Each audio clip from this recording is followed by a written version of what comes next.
Los Angeles, city of dreams, city of angels. A sprawling metropolis known for its glitz, glamour, and endless opportunities. But beneath the surface of this vibrant city, a dark and sinister force once lurked, casting a long shadow over its sunlit streets. In 1985, it became a city gripped by fear, a year that would forever be etched in the memories of its residents. The city, known for its bustling nightlife and thriving entertainment industry, was suddenly paralyzed by an invisible hand of terror. A shadow fell over the sunny landscape. The once lively streets turned desolate as the sun dipped below the horizon. The vibrant nightlife that Los Angeles was famous for became a ghostly echo of its former self. An unseen terror stalked the night. The city was no longer a safe haven. The fear was palpable, seeping into every corner, every alley, every home. The police were on high alert, but the predator was elusive, always one step ahead. Richard Ramirez, the Night Stalker, was on the loose. His name became synonymous with fear. A figure of nightmares, he prowled the streets, leaving a trail of horror in his wake. His crimes were brutal, his methods unpredictable. The air crackled with unease. Every creak, every rustle, every shadow became a potential threat. The city was on edge, its residents living in a state of constant vigilance. People were afraid to sleep. They boarded up windows. They bought guns. The sense of security that homes once provided was shattered. Families huddled together, hoping to make it through the night unscathed. The city of angels was holding its breath, waiting. The tension was thick, almost tangible. Every night was a test of endurance, a battle against an unseen enemy, wondering who would be next. The randomness of the attacks meant that no one felt safe. The fear was indiscriminate, affecting every demographic, every neighborhood. The randomness of the attacks amplified the terror. No one was safe. Men, women, children, elderly, all were potential victims. The Night Stalker didn't follow a pattern, making it impossible to predict his next move. The Night Stalker didn't discriminate. His victims were chosen at random, adding to the pervasive sense of dread. Each new attack was a grim reminder of his presence. He entered homes through unlocked doors and windows. The sanctity of one's home was violated. The very places where people felt safest became the scenes of unimaginable horror. He brought fear right into the sanctuary of their bedrooms. The Night Stalker turned the city of dreams into a city of nightmares. The psychological scars left by his reign of terror would linger long after he was caught. The nightmare began in June 1984. It was a time when the city of Los Angeles was bustling with life, unaware of the dark shadow that was about to descend upon it. The summer heat was oppressive, but it was nothing compared to the chilling fear that would soon grip the city. The first victim, Jenny Vinkow, 79, was brutally murdered in her own home. Her body was discovered by her son, a sight that would haunt him forever. The brutality of the crime was shocking, even to seasoned detectives. It was clear that this was no ordinary murder. The city felt a tremor of fear, but it was just the beginning. As the days turned into weeks, the sense of unease grew. People started locking their doors and windows, something that was almost unheard of in their quiet neighborhoods. The fear was palpable, a dark cloud that hung over the city. March 1985. The terror escalated. The city was still reeling from the initial shock when the killer struck again. This time the victims were a husband and wife, Dale Yoshi Okazaki and Vincent Zazara. They were shot dead in their home, a place that should have been their sanctuary. Husband and wife, Dale Yoshi Okazaki and Vincent Zazara, were shot dead in their home. The crime scene was a gruesome sight, with blood splattered on the walls and floors. The forensic team worked tirelessly, but the killer had left little evidence behind. It was clear that he was becoming more confident, more brazen. Their case revealed the killer's brutality. The sheer violence of the attacks was unlike anything the city had seen before. The killer seemed to take pleasure in the pain and suffering he inflicted. It was a chilling realization for the investigators. He left behind satanic symbols. These symbols added a new layer of fear and confusion. Was this a ritualistic killing? Was the killer part of a larger cult? The questions were endless and the answers were elusive. The symbols became a macabre signature, a calling card that sent shivers down the spines of those who saw them. The media latched onto the story. Headlines screamed of the Night Stalker, a name that would become synonymous with terror. News reporters swarmed the crime scenes, their cameras capturing the horror and broadcasting it into homes across the nation. The public was both horrified and fascinated, unable to look away from the unfolding nightmare. The name Night Stalker was born. It was a name that struck fear into the hearts of the residents. The graffiti in dark alleyways served as a grim reminder that the killer was still out there, lurking in the shadows. The city was on edge, every dark corner a potential hiding place for the Night Stalker. Over the next few months, the attacks continued.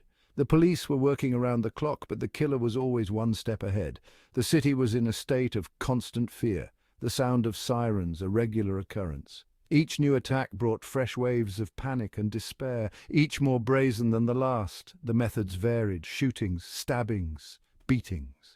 The killer seemed to have no pattern, no method to his madness. This unpredictability made him even more terrifying. No one knew where he would strike next or what form the attack would take. The one constant was the cruelty. The sheer brutality of the attacks was a hallmark of the Night Stalker. He seemed to revel in the pain and fear he caused. The police were desperate to catch him, but he was like a ghost, slipping through their fingers time and time again. The victims' terror was palpable. The fear in their eyes, the horror of their last moments, was something that haunted the investigators. They were determined to bring the killer to justice, but the road ahead was long and fraught with challenges. Their screams echoed in the city's collective memory. The Night Stalker had left an indelible mark on the city, a scar that would take years to heal. The fear, the pain, the loss, it was all a part of the city's history now, but even in the darkest of times there was a glimmer of hope. The police were closing in, and the Night Stalker's reign of terror would soon come to an end. The LAPD were under immense pressure. The media scrutiny was intense. The public demanded answers. Leads were followed, and dead ends were met. The Night Stalker seemed to vanish into thin air after each attack. Detectives worked tirelessly. They pieced together clues: a shoe print, a stolen car, eyewitness descriptions. A composite sketch was released. It showed a man with haunting eyes and a chilling grin.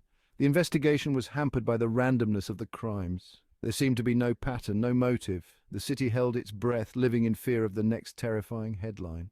Voices from the abyss living through the nightmare.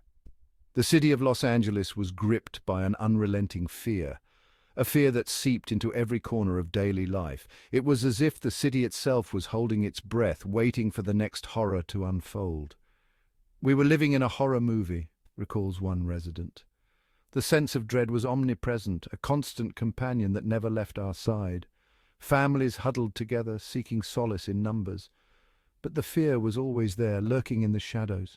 Every creak in the night, every shadow, we thought it was him. The fear was palpable. It was a fear that gnawed at the edges of our sanity, making us question every sound, every movement. The nights were the worst, filled with the sounds of the city and the ever-present dread that he was out there, somewhere. It permeated every aspect of life in Los Angeles. The city was on edge, a powder keg ready to explode. The crime scenes were a stark reminder of the horrors that had taken place and the fear that it could happen again at any moment. Parents refused to let their children sleep alone. The fear was too great, the risk too high. Every parent became hyper-vigilant, checking locks and windows multiple times a night, always on the lookout for any sign of danger.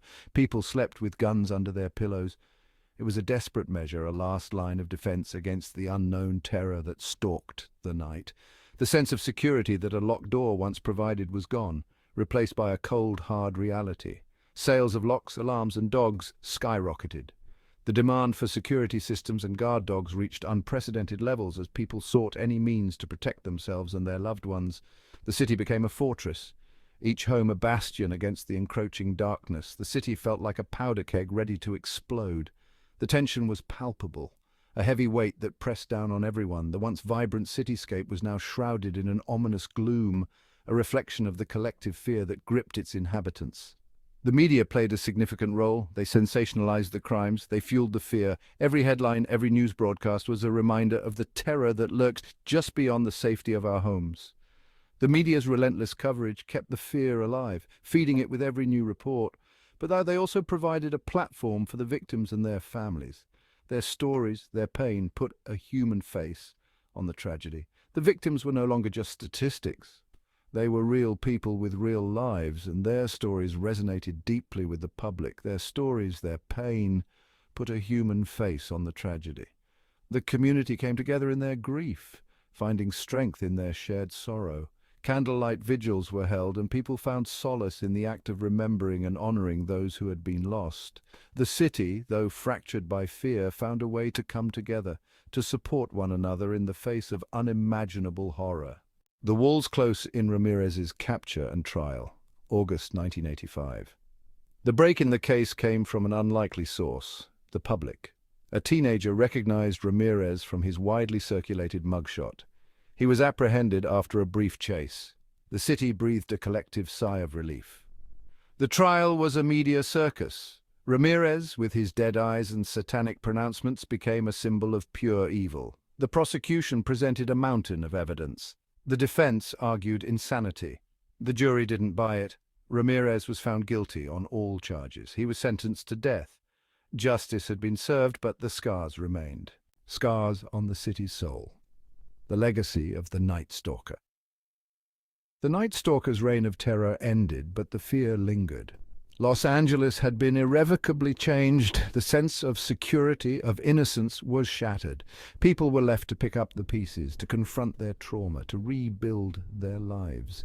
The city implemented new safety measures. Neighborhood watch programs flourished. Richard Ramirez died in prison in 2013. His death brought little closure.